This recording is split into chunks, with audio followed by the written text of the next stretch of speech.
The massive crystal dome of Nexus Prime stretched across the horizon like a frozen ocean wave.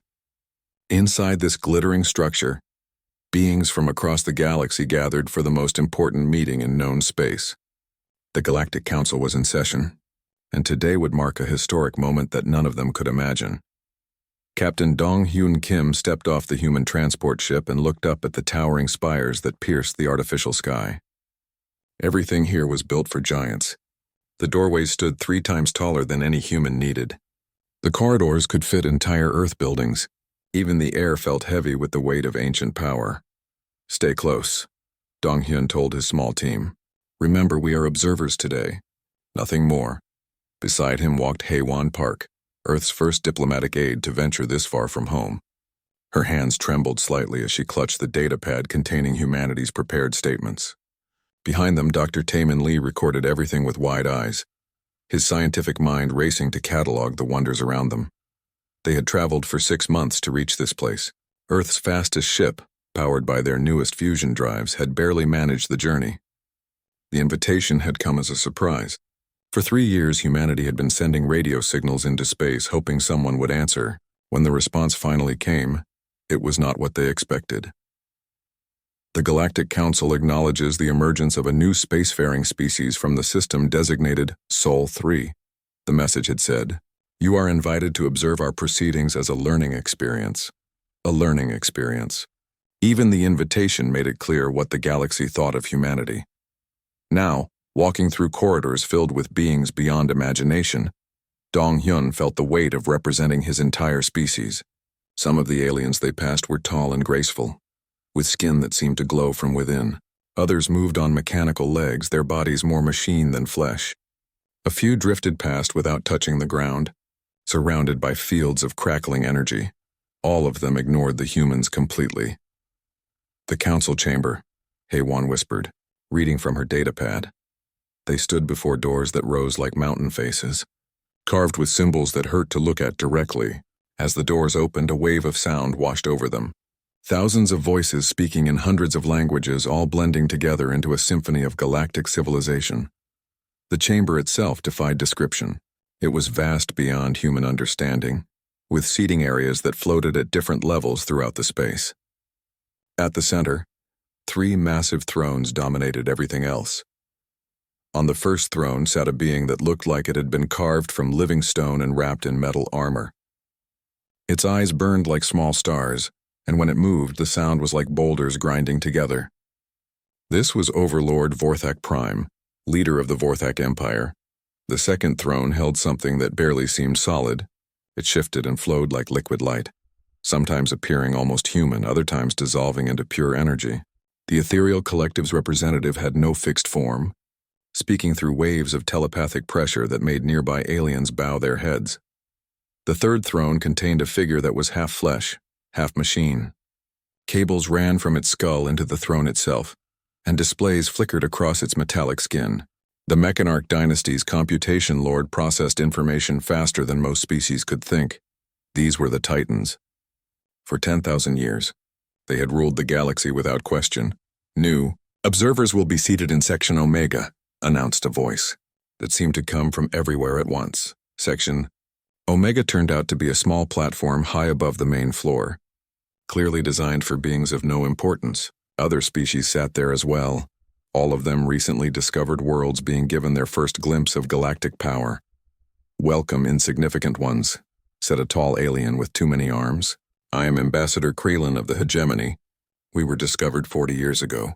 Still waiting for our membership application to be processed."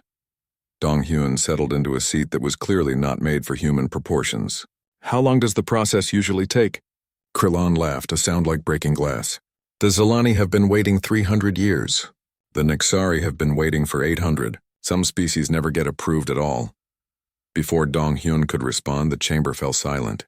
All 3 Titan leaders had risen from their thrones. "We gather today to address the expansion of mining operations in the Kepler sector." Overlord Vorthak Prime's voice rumbled through the chamber like distant thunder. 17 star systems will be relocated to make room for the new extraction facilities. Dr. Taemin Lee nearly dropped his recorder. "Did he say relocated? Star systems? Moved where?" Haewon whispered. Their question was answered when a massive display materialized above the chamber. It showed a three-dimensional map of the galaxy, with 17 star systems highlighted in red. Lines trace their planned movement to empty regions of space. The affected populations will be transported to suitable replacement worlds, the Ethereal Collective's representative added, its words arriving directly in every mind present. Compensation will be provided according to standard protocols. Dong-hyun looked at the numbers scrolling across the display. Billions of beings would be uprooted from their homes. Entire civilizations would be packed up and moved like furniture. He stood up. The movement caught attention throughout the chamber. Conversation stopped. Eyes turned toward the small figure in Section Omega. "Excuse me," Dong-hyun called out, his voice carrying clearly in the sudden silence. "What about the people living in those systems? Shouldn't they have a say in whether their homes are moved?" The quiet that followed was absolute. Even the background hum of technology seemed to pause. Overlord Vorthak Prime turned its burning gaze toward the human section. The observer from Sol 3 will identify itself. Captain Dong-hyun Kim, representing Earth and humanity. Humanity, the Titan repeated, as if tasting an unfamiliar food. The short-lived biologicals who achieved spaceflight approximately 3 solar years ago. Yes, sir. But that doesn't change my question. Don't the affected species have rights? Laughter began somewhere in the chamber and spread like wildfire.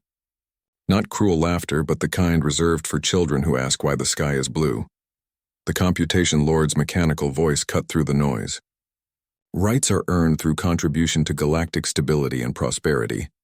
The species in question contribute raw materials. The Titans contribute order, protection, and progress. The hierarchy is clear. But they're people, Dong-hyun pressed on even as Haiwan tugged at his sleeve. They have families, cultures, histories tied to those worlds.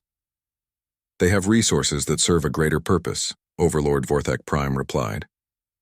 Just as your world has resources that may someday serve our purposes, the threat was unmistakable. Dong-hyun felt every human in the chamber tense up. Perhaps, the Ethereal Collective suggested, its mental voice carrying amusement. The humans require education in their proper place within the galactic order. A species that has traveled space for less time than we spend in meditation should learn humility before speaking in this chamber. The motion for Kepler sector expansion is approved. Overlord Vorthak Prime announced. Implementation begins immediately. Just like that, it was over. 17 star systems and billions of lives had been casually rearranged in less time than it took Dong-hyun to drink his morning coffee. As the chamber began to empty, Ambassador Krelin approached the human section. "Brave but foolish," he said quietly. "The Titans do not appreciate questions. Someone has to ask them," Dong-hyun replied. "Yes, and now they know your species will be trouble. Good luck with that." The journey back to their ship passed in stunned silence. None of the humans spoke until they were safely aboard and the transport had cleared Nexus Prime's gravitational field. "We're insects to them," Dr. Taemin Lee said finally. "Less than insects. Insects at least serve a purpose in their ecosystems." Haiwan stared out the viewport at the stars. "What do we tell Earth? How do we explain that we exist only because they haven't noticed us yet?" Dong-hyun activated the ship's long-range communications. "We tell them the truth. The galaxy is ruled by beings who see other species as resources to be managed. And we tell them something else, in what? That we're going to do something about it." His words hung in the air as the ship jumped to hyperspace, carrying humanity's first ambassadors home with news that would change everything. Behind them, the Titans continued their ancient work of managing the galaxy like a vast machine, never suspecting that they had just awakened something that would challenge 10,000 years of absolute rule. In the depths of space, a new chapter of galactic history had begun, and for the first time in millennia, the Titans had no idea what was coming. Within hours of Captain Dong-hyun Kim's report reaching home, every major news network was broadcasting the same shocking truth. Humanity was not alone in the universe, and they were not welcome as equals. The beings who ruled the galaxy saw Earth as nothing more than another resource to be managed. Dr. So-young Choi sat in her office deep beneath the Swiss mountains, watching the global reaction unfold on dozens of screens. As director of the Global Defense Initiative, she had always prepared for the possibility of hostile contact with alien life. but she had never imagined anything like this. They moved 17 star systems like they were rearranging furniture. She muttered, reviewing the recorded footage from Nexus Prime for the 100th time. Billions of people displaced without a vote, without a voice, without even being asked. Her assistant knocked and entered. "Ma'am, the emergency council is ready." Minutes later, So Young stood before holographic projections of world leaders from every major nation. The underground conference room buzzed with nervous energy as presidents, prime ministers, and generals tried to process what they had learned. "The situation is clear," So Young began, her voice steady despite the magnitude of what she was about to say. "We are not dealing with benevolent space neighbors. The Galactic Council operates on a simple principle. Might makes right. They have the power, so they make the rules." President Chen of the Pacific Alliance leaned forward. "What are our options? Diplomacy? Trade agreements? Based on Captain Kim's report, they see us as children playing with toys. Our fastest ships took 6 months to reach their border worlds. Their technology is thousands of years beyond ours. So we surrender?" asked Prime Minister Okafor from the African Federation. "Accept whatever scraps they throw us." So Young smiled grimly. "No. We do what humans have always done when faced with impossible odds. We adapt." 3 floors below in Laboratory Complex 7, engineer Wu Jin Nam was already hard at work. Scattered across his workbenches were fragments of metal and crystal recovered from ancient battlefields, discovered on distant moons. For years, these artifacts had puzzled scientists. Now they knew the truth. These were pieces of Titan technology, debris from conflicts fought before human civilization even existed. Wu Jin held up a shard of blue crystal that hummed with inner energy. "Beautiful," he whispered. "But look at this." His team gathered around as he placed the crystal under an electron microscope. The image revealed a structure so perfect it looked artificial, every atom placed with mathematical precision. "No variations," noted his assistant, Dr. Young-Soo Park. "No irregularities at all. It's like they built this one atom at a time according to an exact blueprint." "Exactly," Wu Jin said. "And that's their weakness." Young-Soo frowned. "How is perfection a weakness?" "Because perfect systems are predictable. Look at these energy patterns." Wu Jin brought up a display showing the crystal's power output over time. "Absolutely regular. No spikes, no variations, no adaptation to changing conditions. It's like a clock. But that makes it efficient, it makes it fragile." Wu Jin picked up a piece of human technology, a standard fusion battery from their latest spacecraft. "This is messier, less efficient, but watch what happens when I overload it." The human device sparked and adjusted, its output fluctuating wildly before stabilizing at a new level. The Titan crystal simply shut down when pushed beyond its design parameters. "They've forgotten how to make things that can break and keep working," Wu Jin realized. "Everything is built to exact specifications. But what if we don't follow their specifications?" Across the planet, similar discoveries were being made. At the Lunar Defense Academy, Commander Ji-hoon Park was studying Titan military doctrine recovered from intercepted communications. What he found was both intimidating and encouraging. "They haven't fought a real war in 3,000 years, he told his assembled officers. "Every conflict since then has been what they call compliance actions. They show up, demonstrate overwhelming force, and lesser species surrender." Colonel Minju Lee studied the tactical displays. "Their formations are perfect. Mathematical precision in every movement. Perfect for fighting other Titans," Ji-hoon agreed. "But look at this." He highlighted sections of their battle records. Every engagement follows the same pattern. They advance in formation, establish superiority, demand surrender, then either accept it or demonstrate power until they get it. "Textbook military doctrine," Minju observed. "Textbook assumes your enemy follows the same textbook." Ji-hoon pulled up human military history. "When has humanity ever fought a textbook war? We're chaos specialists. We do the unexpected because we don't have the luxury of overwhelming force." The truth was already being proven at the Titan border station, where young pilot Da Yun Song was making history. The station had been built to study captured Titan fighter craft, but so far, no human had been able to successfully interface with their control systems. Da Yun strapped herself into the alien cockpit, her hands trembling slightly as she touched the neural interface headset. Previous pilots had reported severe disorientation and system rejection. Some had been hospitalized with neural feedback injuries. "Beginning interface sequence," she announced to the watching scientists. The moment the headset activated, Da-Un's world exploded into sensation. The fighter's sensors became her senses, its weapons her limbs, its engine her heartbeat. But unlike the rigid, predetermined responses other pilots had experienced, she felt something different. The ship wanted to fly in perfect formation, following predetermined flight paths with mathematical precision, but Da-Un had learned to fly in Earth's chaotic atmosphere, dodging weather patterns and debris. When the ship tried to force her into a standard approach vector, she pushed back. The neural interface flickered and adapted. Suddenly, instead of fighting the ship's programming, she was dancing with it. The fighter responded to her intentions rather than forcing her to follow its protocols. "System integration successful," she gasped, hardly believing it herself. "I have full control." Dr. Kyungmin Jang, watching from the observation deck, shook her head in amazement. The ship's learning from her.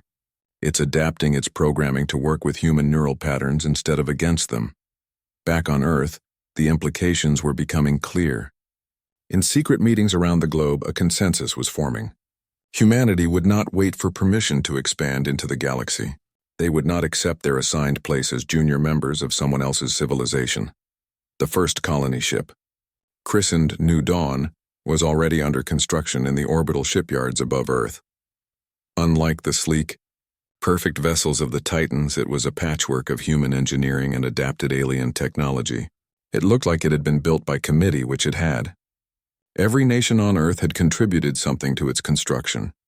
"It's ugly," admitted Chief Engineer Hyunwoo Seo as he watched, the final hull sections being welded into place. "It's human," replied Mission Commander Sung-min. "Han, we don't build things to look impressive. We build them to work." The destination was already chosen, Kepler 442b, a world that orbital surveys had shown to be suitable for human life. More importantly, it lay outside the official borders of Titan space, in a region they had designated as unproductive, and therefore ignored. Dr. So Young Choi stood in mission control as the final preparations were made. Around her, the best minds on Earth worked frantically to give the colonists every advantage they could manage. New weapons based on adapted Titan technology, communication systems designed to be undetectable by standard Galactic Council sensors. Most importantly, detailed plans for what humanity would do when the Titans inevitably discovered their expansion. "Final system checks complete," announced the flight director. "New Dawn is ready for departure." So Young activated the global communications network. Every screen on Earth showed her face as she prepared to announce the beginning of humanity's real journey into space. "Citizens of Earth," she began, "today we take the first step towards securing our species' future among the stars. We go not as supplicants begging for acceptance, but as human beings claiming our right to exist and grow." She paused, thinking of Captain Dong-Hyun Kim's report from Nexus Prime. "The galaxy is ruled by beings who have forgotten what it means to struggle, to adapt, to grow. They see us as primitives because we are young and our technology is crude. They are wrong. They mistake experience for wisdom, age for strength, order for superiority." The countdown began. 10, 9, 8. We are not primitive. We are not inferior. We are human. 7, 6, 5. And we are going to show the galaxy what that means. 4, 3, 2. New Dawn. You are cleared for launch. 1. The colony ship's engines ignited, filling space with brilliant light as humanity took its first unauthorized step toward the stars. Behind them, Earth watched and waited, knowing that this moment would define their species' future. In the depths of space, automatic sensors detected the launch and began transmitting reports toward Titan space. The Galactic Council would know of humanity's expansion soon enough. The awakening had begun. The alarm began screaming at 0347 hours Kepler Standard Time. Captain Sung-Ho Yoon rolled out of his bunk aboard the defense platform Titan's Gate, named with typical human irony. Through the porthole, he could see the New Dawn colony below on Kepler 442b, its lights twinkling like scattered diamonds. Against the planet's dark surface, contact report, he barked into his comm unit as he pulled on his uniform. Multiple hyperspace signatures detected. At the system edge, came the reply from his sensor officer. Configuration matches Titan Imperial Fleet standards. Seung-ho's blood ran cold. They had known this day would come, but hoping and knowing were different things. How many ships? 12 capital vessels, sir. Fourth act design. They're not trying to hide their approach. Of course not, Seung-ho thought. Why would they bother hiding from primitives? He reached the command center in time to see the enemy fleet dropping out of hyperspace. Even on the tactical display, the Titan ships were impressive. Each one was larger than anything humanity had ever built, their hulls gleaming with the kind of perfection that spoke of technology beyond human understanding. Incoming transmission, his communications officer announced. The main screen flickered to life, revealing a figure that made Seung-ho's skin crawl. Admiral Korath Vex of the Vorthak Empire stood nearly 3 meters tall, his body encased in armor that seemed to be part of his flesh. His eyes burned like small suns, and when he spoke, his voice carried the weight of absolute authority. I am Admiral Korath Vex, speaking for the Galactic Council and the Vorthak Empire. The species known as humanity has violated the newcomer containment protocol by establishing unauthorized settlements beyond your designated system. You will evacuate this colony immediately and return to Earth for judgment. Seung-ho looked around his command center at the faces of his crew. They were young, most of them, born on Earth but raised with dreams of the stars. Behind them, on the planet below, were 15,000 colonists who had given up everything to build a new life. This is Captain Seung-ho Yoon of the Terran Defense Force, he replied. Kepler 442 lies outside the boundaries of any claimed territory. According to your own star charts, we have as much right to be here as anyone. Korath Vex's laugh was like the sound of grinding metal. Rights are granted by the Council to those who earn them. You have earned nothing. Evacuate now, or we will remove you by force. And if we refuse, then you will learn why no species has successfully opposed the Titans in 3,000 years. The transmission ended, leaving Seung-ho's command center in tense silence. Outside, the Titan fleet was moving into attack formation with mathematical precision. 12 massive warships arranging themselves in a perfect geometric pattern designed to maximize firepower and minimize risk. Sir, his tactical officer said quietly, their lead ship alone outguns our entire fleet. Seung-ho studied the display. The humans had 8 ships in total. His command cruiser, 4 frigates, 2 destroyers, and a single experimental vessel equipped with hybrid human-Titan technology. Against 12 Titan capital ships, it should have been hopeless. Should have been. All ships, this is Titan's Gate Actual, he broadcasted to his small fleet. Execute Plan Delta. What happened next would be talked about in military academies for generations to come. Instead of forming up in neat formations like every enemy the Titans had faced before, the human ships scattered in all directions. They moved in seemingly random patterns, their courses erratic and unpredictable. To Korath Vex, watching from his flagship's bridge, it looked like panic. The primitives are fleeing, he announced to his crew. Pursue and destroy. Standard suppression formation. The Titan ships moved forward with their usual precision, maintaining perfect distances and firing angles. Their weapon systems locked onto the human vessels, calculating optimal engagement ranges and firing solutions. That was when the humans struck back. Commander Da-Un Song, now flying the experimental fighter New Phoenix, came screaming out of the planet's atmosphere at an angle no Titan pilot would have attempted. Her ship, a hybrid of human engineering and adapted Titan technology, moved like a living thing instead of following predetermined flight paths. Phoenix to all ships. Her voice crackled over the comm, dancing with the big boys. They don't like partners who step on their toes. Her ship weaved between the massive Titan vessels, too small and fast for their main guns to track, but she wasn't trying to damage them. She was painting them with targeting lasers for what came next. The human frigates, instead of engaging in traditional ship-to-ship combat, had broken apart into component sections. Each piece was now a guided missile, packed with explosives and driven by pilots who had volunteered for one-way trips. For Earth, transmitted Lieutenant Boram Kang as her missile section, slammed into the shield generator of Korath Vex's flagship. For the colonies, for everyone who said we couldn't, the explosion lit up space like a newborn star. The Titan ship's shields flickered and died, leaving it vulnerable for the first time in centuries. But the humans weren't done. While the Titans tried to reform their formations, Seung-ho's cruiser and the 2 destroyers attacked from 3 different directions simultaneously. Their weapons were crude compared to Titan technology, but they hit targets that no enemy had ever aimed for before. Sensor arrays, communication relays, maneuvering thrusters. What are they doing? Korath Vex demanded as his ship shuddered under impacts from weapons that should have been unable to penetrate his armor. Why are they targeting non-critical systems? His tactical officer, trained in thousands of years of conventional warfare, had no answer. No civilized species targeted support systems when main weapons were available. It was inefficient, wasteful, illogical. It was human. Within minutes, the perfect Titan formation had become a confused mess. Ships collided as their maneuvering systems failed. Communication broke down as relay stations exploded. Weapon targeting became impossible as sensor arrays went dark.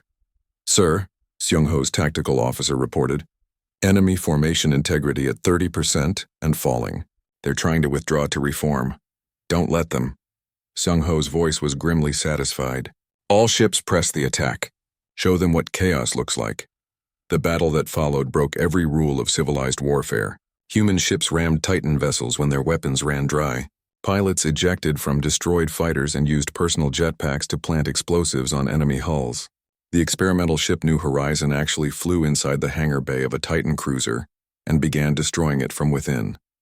Dr. Yoon-ji Han, the xenopsychologist embedded with the fleet, watched the battle from the relative safety of Titan's Gate and made notes that would reshape humanity's understanding of galactic politics. "They've never faced an enemy that was willing to lose," she recorded. "Every species they've conquered has been logical, calculating, unwilling to accept casualties that would damage their civilization. But humans have been fighting wars for thousands of years. We know that sometimes you have to break things to win." The turning point came when Admiral Korath Vex himself made a critical mistake. Seeing his perfect formation in ruins and his ships taking damage from weapons that shouldn't have been able to hurt them, he did something no Titan commander had done in millennia. He panicked. "All ships withdraw to safe distance," he ordered. "Reform for another attack." But Captain Seung-ho had been waiting for exactly this moment. "All ships, full pursuit. Don't give them time to think." The human fleet, what was left of it, threw itself after the retreating Titans like wolves chasing deer. They had lost 5 ships and taken heavy casualties. But they had achieved something no one thought possible. They had made the Titans run. The final moment came when Korath Vex, his flagship surrounded by the wreckage of his once perfect fleet, received another transmission from the human commander. "Admiral," Seung-ho's voice was calm, almost friendly. "You demanded our surrender. I have a counteroffer." "You dare make demands?" Korath Vex snarled. "I'm not making demands. I'm making a suggestion. Go home. Tell your council what happened here. Tell them that humanity doesn't surrender, doesn't bow, and doesn't accept limits imposed by others." Seung-ho paused, looking at the tactical display where his battered fleet faced the remains of what had been an unstoppable force. "And tell them this. If they want to remove us from this system, they're going to have to bring more than 12 ships. A lot more." The transmission ended. For long moments, the two fleets faced each other across the void. Then slowly, the Titan ships began to withdraw. As the enemy disappeared into hyperspace, cheers erupted throughout the human fleet and on the colony below. But Seung-ho felt no celebration. He knew what this victory meant. "Sir," his communications officer said quietly, "we're receiving a message from Earth. They want to know our status." "Tell them," Seung-ho replied, "that we just declared war on the galaxy." On the planet below, the colonists watched their protectors limp back to port. They had no idea that they had just witnessed the first military defeat the Galactic Council had suffered in 3,000 years. The galaxy was about to learn that humanity had arrived, and they were nothing like anyone expected. The news of humanity's victory at Kepler spread through the galaxy like wildfire through dry grass. On the agricultural world of Zelos 7, Boram Kang watched as thousands of Zilani workers stopped their endless harvesting to stare at the sky. For 2,000 years, these gentle herbivores had toiled in the fields, their entire species reduced to living farming equipment by the Galactic Council. "The humans won," whispered Keeper Veltar, the eldest of the local Zilani. His forearms trembled as he spoke words that had seemed impossible just days before. "They fought the Titans and won." Boram had arrived on Zelos 7 3 weeks ago as part of humanity's new cultural exchange program. In reality, she was a technical advisor, sent to study how the Titans controlled their subject species. What she found was a system of oppression so complete that most species had forgotten they were slaves. "How did they keep you working all this time?" she asked Veltar as they walked between the endless rows of grain that stretched to the horizon.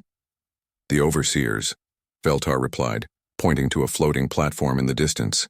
On it stood a tall, skeletal figure in flowing robes, one of the minor species that had earned privileges by serving the Titans faithfully. "They watch. They count. They punish those who fall behind." Boram studied the overseer's platform through her binoculars. It was impressive looking, hovering 10 meters above the ground with anti-gravity generators.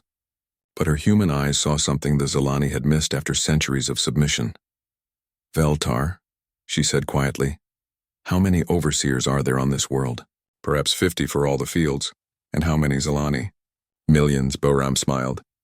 "Then we have work to do." That night, in the hidden spaces beneath the storage silos, Boram taught the Zilani something their species had forgotten: how to fight back. "Your harvesting equipment," she explained to the gathered crowd. "It's designed to cut through the toughest plant fibers, right?" Veltar nodded. "The plasma cutters can slice through anything organic. And your transport vehicles can carry tons of grain across rough terrain?" "Of course. Then you already have everything you need." Boram activated a holographic projector, showing technical schematics that would have been impossible for the Zilani to create, but were simple for them to understand. Plasma cutters become weapons. Transport vehicles become assault platforms. Your tools become the instruments of your freedom. 3 systems away, Young-Su Lim was having a similar conversation with the Nexari crystal miners. These insectoid beings had spent 800 years digging precious crystals from the cores of dead worlds, their entire civilization existing in underground tunnels while the Mechanarch dynasty harvested their labor. "The humans taught us new mining techniques," explained Hive Mind Klaktor, his mechanical translation device struggling with concepts that had no equivalent in Nexari language. "Faster extraction, better yields. But they also taught us something else." Young-Su nodded as he watched the Nexari workers testing their new equipment. The humans had indeed improved their mining efficiency, but the real breakthrough was teaching them to think beyond their designated purpose. "These crystals you mine," Young-Su said, "they power Titan weapons and ships. But what if they powered your weapons instead?" The concept had been foreign to the Nexari at first. They were miners, not warriors. But hunger for freedom was universal. And once the idea took hold, it spread through their hive mind communication network like lightning. Within days, 12 systems had simultaneously erupted in rebellion.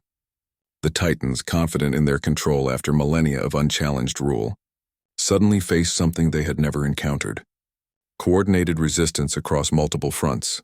The response was swift and brutal. Operation Cleansing Fire launched exactly 72 hours after the first Zilani uprising. Vorthak battlefleets descended on rebel worlds with orders to restore order through overwhelming force. Ethereal collective mind control specialists began telepathic bombardments designed to break the will of entire populations. Mechanarch dynasty war machines rolled across planetary surfaces, crushing everything in their path. But the rebels had learned from humanity's example at Kepler. They didn't fight fair. On Zelos 7, Overseer Keith Rand watched in horror as his floating platform was surrounded by modified harvesting vehicles.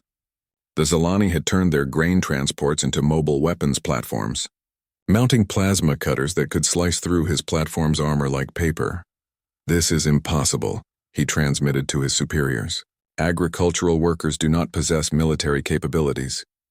His transmission was cut short when Veltar's plasma cutter opened his platform like a flower, sending him plummeting to the ground where millions of formerly docile farmers waited with their improvised weapons. The Nexari proved even more troublesome. Their underground tunnel networks, originally designed for mining operations, became the galaxy's most effective guerrilla warfare system. Mechanarch war machines found themselves trapped in passages that collapsed at strategic moments, buried under tons of rock while Nexari fighters struck from hidden positions. Fleet Admiral Mi-Kyung-Oh, watching the rebellion unfold from her command ship at the edge of human space, felt a mixture of pride and terror. The plan was working better than anyone had dared hope. But the Titan's response was escalating beyond all predictions. "Ma'am," her intelligence officer reported, Titan forces are deploying planet-killer weapons. They're preparing to sterilize rebel worlds rather than lose control. Mi-kyung studied the tactical displays showing Titan fleets positioning themselves around 3 separate systems. Each fleet carried weapons capable of cracking planets open like eggs. Billions of beings who had dared to dream of freedom were about to pay the ultimate price. All human fleets, this is Admiral O, she broadcast across secure channels. Execute Operation Prometheus. We will not let them slaughter innocents for the crime of wanting to be free. What followed was the first multi-species military operation in galactic history. Human ships, fast and unpredictable, struck at Titan supply lines while rebel forces hit targets of opportunity. The rigid Titan command structure, designed for managing obedient subjects, crumbled under the strain of fighting enemies who refused to follow the rules. The turning point came when Dr. Hyunwoo Baek, humanity's leading expert in psychic warfare, made a discovery that changed everything. He had been studying captured ethereal collective equipment when he noticed something strange. The telepathic amplifiers the ethereals used to control other species were incredibly powerful. But they had a fatal flaw. They were designed to work with ordered, logical minds. Human consciousness is chaos, he explained to his research team. We think in contradictions, feel multiple emotions simultaneously, and change our minds constantly. That randomness that makes us seem primitive to them? It's actually our greatest defense. The test came during the Battle of Nexus Minor, when an ethereal mind control fleet attempted to break the rebellion by dominating the thoughts of every rebel leader simultaneously. The psychic assault was powerful enough to affect entire solar systems, forcing billions of beings to their knees in submission. But when the ethereals tried to control the human advisors scattered throughout the rebel forces, something unexpected happened. Dr. Hyunwoo Baek, linked into the rebel communication network from his laboratory ship, felt the alien minds trying to impose order on his thoughts. Instead of resisting, he embraced the chaos of human consciousness. Every random thought, every contradictory emotion, every irrational impulse that made humans seem mentally inferior to other species.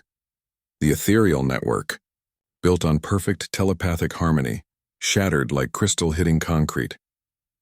Across 12 systems, ethereal control ships went dark as their crews collapsed under the feedback from minds they could not comprehend. The psychic network that had controlled half the galaxy for millennia broke apart in minutes. Status report, Mi-kyung demanded as her fleet regrouped after the battle. Ethereal collective fleet is retreating, her tactical officer reported in amazement. Their command structure is in complete collapse. Some of their ships are fleeing in random directions. And the rebels? Advancing on all fronts. The Zilani have taken control of their entire agricultural sector. The Nexari have seized the crystal mines. 17 other species are reporting successful uprisings. Mi-kyung looked at the tactical display showing the galaxy in flames. For the first time in 10,000 years, the Titans were losing control. Not because they lacked power, but because they had forgotten how to fight people who refused to be controlled. Signal all human units, she ordered. Phase 2 is now in effect. We're going to show the galaxy what freedom looks like. In the depths of space, ancient civilizations that had accepted slavery as their natural state began to remember what it meant to be free. And at the center of it all, humanity stood not as conquerors but as teachers, showing the galaxy that even the mightiest empires could fall when ordinary people refused to accept their chains. The spark had become a wildfire, and the galaxy would never be the same.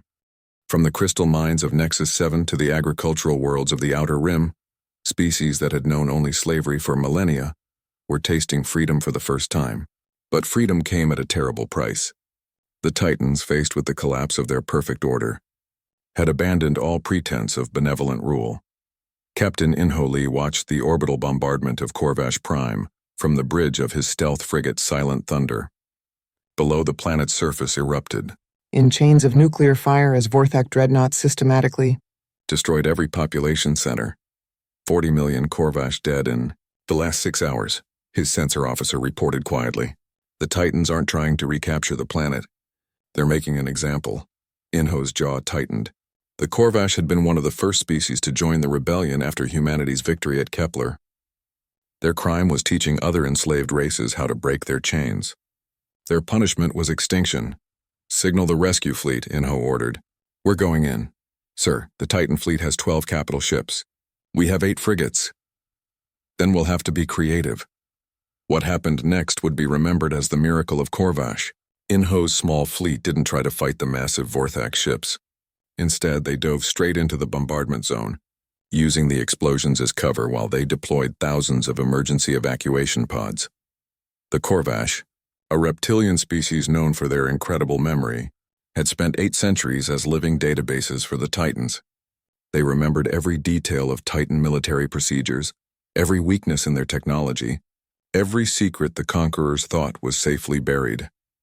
"Captain," transmitted Elder Vash Cole as his evacuation pod docked with Silent Thunder, "we bring more than ourselves. We bring knowledge that can end this war." Within hours, that knowledge was spreading through the rebel networks. The Corvash revealed the locations of secret Titan military bases, the composition of their reserve fleets, and most importantly, the existence of Project Dominion. Dr. Sujin Yu received the Corvash intelligence data in her hidden laboratory aboard the research vessel, New Prometheus. As humanity's leading expert in alien technology, she had been working for months to find a weakness in Titan systems. The Corvash data gave her exactly what she needed. "They're all connected," she breathed, studying the technical specifications that Elder Vashkol had memorized decades ago. Every Titan ship, every weapon, every piece of technology, they all run on the same quantum field matrix. Her assistant, Dr. Minho Park, leaned over her shoulder to study the data, a unified power grid for their entire civilization, efficient and vulnerable. Sujin pulled up her own research files. "I've been trying to disrupt individual Titan devices for months. But what if we could disrupt the entire network at once?" The concept was staggering. Every piece of Titan technology, from their smallest personal devices to their massive starships, drew power from quantum field generators that were synchronized across the galaxy. It was the ultimate expression of their need for perfect order and control. It was also their greatest weakness. "The Prometheus device," Sujin whispered, naming her theoretical weapon. "If we can generate a specific frequency disruption and broadcast it through their network, we could shut down their entire technological base simultaneously. But building such a device would require resources and knowledge from across the galaxy, and time was running out. The Titans had made their decision about the rebellion. If they could not control the galaxy through fear, they would control it through terror. Planet-killer weapons were being moved into position around rebel strongholds. Entire star systems were marked for destruction. The final breaking point came when long-range sensors detected a Titan fleet approaching the Sol. System Colonel J. Hai Kim stood in the deep command bunker beneath the Rocky Mountains, watching as the display showed 12 massive ships dropping out of hyperspace at the edge of Earth's solar system. Her hands were steady as she activated the Terra Protocol, humanity's ultimate contingency plan. "This is Terra Command to all human vessels," she broadcast across every communication channel. "Condition Omega is now in effect. Execute Terra Protocol immediately." Across human space, the response was instantaneous. Every human ship, from the mightiest battlecruiser to the smallest courier vessel, began broadcasting the same message on all frequencies. Every human colony activated emergency transmitters. Every human outpost turned its communications array toward the galaxy's core. The message was simple, but it carried the weight of an entire species' determination. Earth stands. Earth endures. Earth remembers. Admiral Korath Vex, commanding the fleet sent to destroy humanity's homeworld, expected panic. He expected desperate pleas for mercy. He expected the humans to break as every other species had broken when faced with annihilation. Instead, he received a personal transmission from Captain Dong-Hyun Kim, the human who had first dared to question Titan authority at Nexus Prime. "Admiral," Dong-Hyun's voice was calm, almost conversational. "I remember you from the council chamber. You told us to learn our place in the galactic hierarchy." "You should have listened," Korath Vex replied. "Now your species will pay the price for defiance." "We did learn our place," Dong-Hyun continued. "We learned that our place is wherever we choose to stand, and we choose to stand free." The stellar detonator, a weapon capable of turning Earth's sun into a supernova, began its final approach. Korath Vex watched with satisfaction as the human homeworld prepared to become an example that would terrorize the galaxy back into submission. Then, something unprecedented happened. As news of Earth's imminent destruction spread through the rebel networks, species across the galaxy did something they had never done before. They fought harder. The Zilani, instead of surrendering to save their agricultural worlds, began systematic destruction of food production facilities. If Earth died, they declared, the Titans could starve. The Nexari collapsed their own crystal mines rather than allow the Titans to use their resources for weapons. If Earth died, they announced, the Titans could build their ships from dust. Dozens of other species made similar choices. Rather than accept humanity's destruction as the price of peace, they chose to fight to the bitter end. "This is impossible," Korath Vex transmitted to Titan Command. "The destruction of Earth should have ended resistance.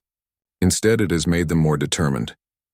The response from the Galactic Council was swift and harsh. All three Titan races deployed their ultimate weapons. The Vorthak Empire activated planet-killer fleets for mass sterilization. The Ethereal Collective began preparing for galaxy-wide psychic domination. The Mechanarch dynasty started constructing automated war machines designed to hunt down every rebel in the galaxy. But they were too late. Dr. Sujin Yu, working with scientists and engineers from dozens of species, had completed the Prometheus device. Hidden in an asteroid field at the galaxy's edge, the weapon was ready for its single devastating use. "All rebel forces, this is Dr. Yu," she broadcast from her secret laboratory. "In 60 seconds, we will demonstrate what happens when beings who have forgotten how to lose face, beings who have never learned how to surrender." The countdown began. Across the galaxy, rebels held their breath. Admiral Mi Kyung-oh, commanding the combined rebel fleet from her flagship Freedom's Dawn, watched as Titan forces moved into position for the final assault. In 1 hour, the rebellion would be crushed and the galaxy would return to 10,000 years of slavery. 30 seconds, Dr. Sujin announced. Mi Kyung thought about Earth. About to die in nuclear fire. She thought about the billions of beings who had dared to dream of freedom. She thought about humanity's gift to the galaxy, the simple idea that being free was worth any price. 10 seconds. "For Earth," Mi Kyung whispered. 5, 4, 3, 2. Dr. Sujin Yu pressed the activation button. 1. The Prometheus device fired. Across the galaxy, every piece of Titan technology went dark simultaneously. Starships fell out of hyperspace. Weapon systems shut down. Communication networks collapsed. For the first time in 10,000 years, the Titans were powerless. In Earth's solar system, Korath Vex watched in horror as his stellar detonator simply stopped working. His flagship, dead in space, drifted helplessly as human rescue vessels approached. "This is Captain Dong-Hyun Kim," came the transmission. "We're here to discuss terms. The age of the Titans was over. The age of freedom had begun." Admiral Korath Vex floated in the darkness of his dead flagship, watching through the porthole as human rescue ships approached with their lights blazing. For 10,000 years, no Titan had ever experienced true helplessness. Now, with every piece of technology in his fleet shut down by the Prometheus device, he was learning what it felt like to be powerless. The airlock cycled open with a mechanical hiss. Captain Dong-Hyun Kim stepped aboard, followed by a small diplomatic team. He moved carefully in the zero gravity, his movements practiced and efficient. Behind him came Dr. Yoon-ji Han, the xenopsychologist who had studied Titan behavior during the early battles. "Admiral," Dong-Hyun said simply, "we need to talk." General Do-yeon Choi stood on the bridge of her flagship Liberation, watching the largest military operation in galactic history unfold. Ships from dozens of formerly enslaved species moved in coordinated formations toward the three Titan homeworlds. But this was not a mission of conquest or revenge. "All fleet commanders, this is General Choi," she broadcast across the combined armada. "Remember our mission parameters. We are liberators, not conquerors. Minimal civilian casualties. Capture, do not destroy. We're here to end an empire, not start a massacre." The response from her diverse fleet was immediate confirmation. Zilani agricultural ships converted to troop transports, Nexari mining vessels loaded with tunnel fighting specialists, Korvash memory keepers carrying detailed intelligence about Titan defenses, and at the center of it all, human vessels serving as tactical coordinators. The assault on the Vorthak military stronghold of Titan's Forge began at dawn, local time. Major Kwang-Soo Ro led the first wave of ground forces through corridors designed to intimidate lesser species. With their massive scale and brutal efficiency, But the humans had learned something during their months of rebellion. Impressive architecture meant nothing when the lights went out and the automated defenses failed. Squads 2 and 5, take the left corridor, Kwang Su commanded through his helmet comm.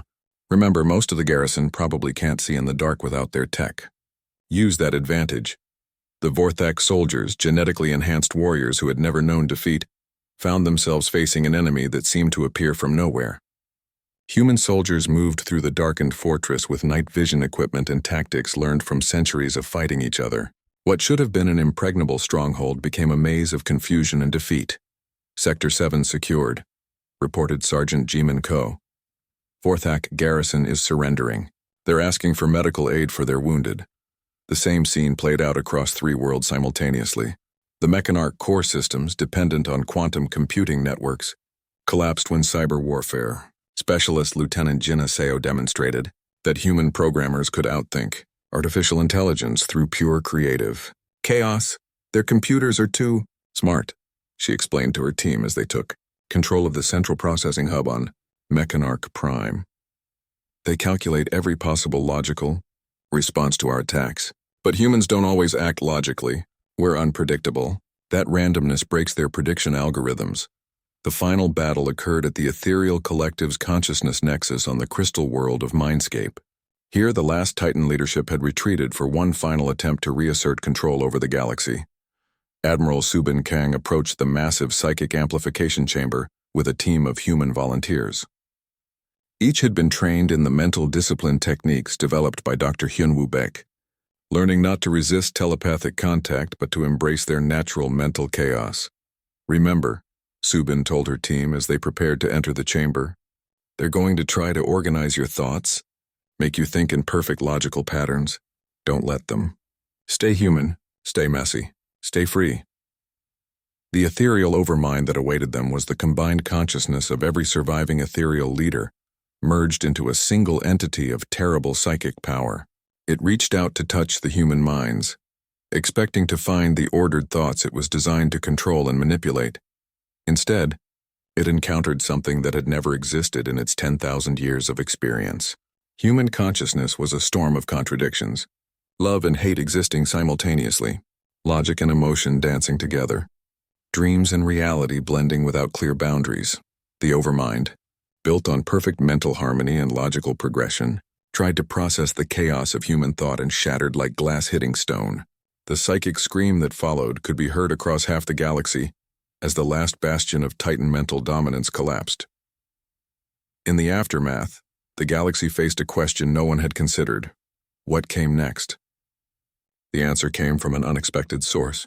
Admiral Dongmin Choi, brother of the general who had coordinated the final assault, stood before the hastily assembled Galactic Assembly on the neutral world of Haven's Rest. We could take their place, he said, addressing representatives from hundreds of species. Humans could become the new rulers. We have the military power, the technology, the momentum of victory. The chamber fell silent. Many species, after millennia of slavery, would have welcomed human overlords who at least understood freedom. But that's not why we fought, Dongmin continued. We didn't rebel against tyranny just to create a new tyranny. We fought for the right of every species to determine its own destiny. He activated a holographic display showing the proposed structure of a new government, the Free Species Compact, a democratic alliance where no single race holds absolute power, where decisions are made by consensus, not force, where the strong protect the weak, not because they are ordered to, but because it is right. The debate that followed lasted for weeks. Some species, conditioned by millennia of authoritarian rule, struggled with the concept of self-governance. Others worried about chaos and disorder without strong central control. Elder Vashkol of the Korvash spoke for many when he said, "We have known only masters and slaves. How do we learn to be neither?" The answer came from an unlikely teacher. Dr. So-Young Choi, the woman who had organized Earth's first resistance efforts, addressed the assembly with words that would be quoted for generations. "You learn by trying," she said simply. "You learn by making mistakes and correcting them. You learn by arguing and compromising and sometimes failing completely. It's messy and inefficient and sometimes painful, but it's also the only way to stay free." The Free Species Compact was ratified on a day that would become known as Liberation Day across the galaxy. But the real work was just beginning. 50 years later, Ambassador Yunseo Lim stood before a gathering of young beings from hundreds of worlds in the great library of New Nexus. The children before her had been born into freedom, but they needed to understand the price that had been paid for their birthright. Your grandparents lived in a galaxy where asking questions was forbidden, she began, her voice carrying clearly through the vast chamber, where entire species existed only to serve the whims of their betters, where the idea that all beings deserved freedom was considered dangerous and primitive. A young Zelani in the front row raised one of her forearms. Ambassador, why did the Titans think they were better than everyone else? Yunseo smiled at the question. Because no one had ever told them they were wrong. For 10,000 years they had absolute power. And power without challenge becomes corruption. Strength without opposition becomes weakness. But the humans challenged them, said a Nexari child, his translated voice buzzing with excitement, even though they were smaller and weaker.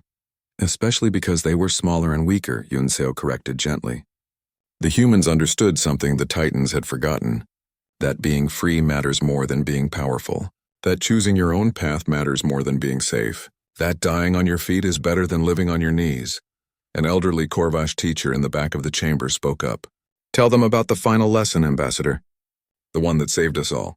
Yunseo nodded, her eyes growing distant as she remembered those terrible and wonderful days when the galaxy had hung in the balance. The Titans made one final mistake, she said. They thought that by destroying Earth, they would break the human spirit. They thought that overwhelming force could crush the desire for freedom. They were wrong. She gestured to a memorial wall where the names of every being who had died in the liberation were inscribed in letters of light. Earth died, so that the galaxy could live free. But the humans who survived didn't become bitter or vengeful. They became teachers. They showed us that freedom isn't something you win once and keep forever. It's something you choose every day with every decision. A human child near the back raised her hand. What was special about humans? Why were they different? Yunseo considered the question carefully. It was one she had been asked many times over the decades. Humans weren't special because they were stronger or smarter or more advanced, she said finally. They were special because they were willing to be imperfect. They embraced their chaos, their contradictions, their failures, and in doing so they discovered something the Titans never understood. What was that? The children asked in a dozen different languages. That being perfectly human is better than being a perfect slave.